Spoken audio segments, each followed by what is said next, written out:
Pakita natin yung trap na nilagay natin mga ka-LG. Okay. Dami nang nahuli oh. At ito yung Q-lure. May halong Q-lure.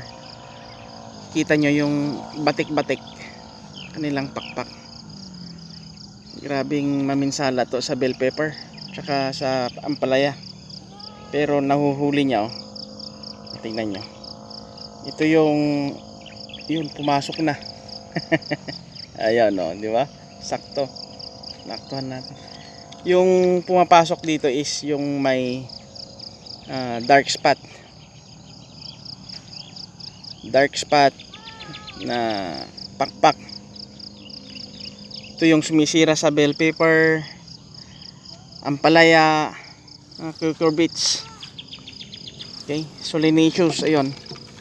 Iba rin yung dumadali sa papaya, sa mangga, ganon. So, daming nahuli oh. Effective, mga 3 months na yata tong naisabit. Doon pa rin yung kanyang bisa oh.